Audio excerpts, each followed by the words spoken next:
You don't have any responsibility to engage or speak with anyone unless you want to. What happens here stays here.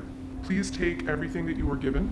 I guarantee you what is coming up for you is not what's coming up for the other person. It can be a distraction from what's really going on inside of you. If you feel this energy coming up for you, please get the facilitator so we can unpack what's going on.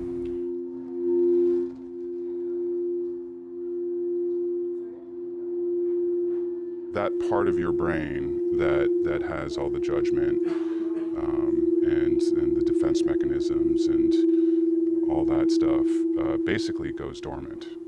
What happens over the course of the night is, essentially people are just vulnerable with each other.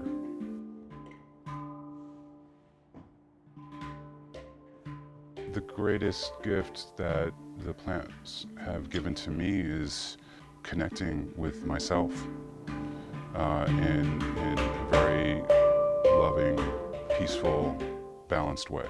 I've become a better member of my family, of my community. It's really gotten me much more in touch with, I think, who I am as a human being.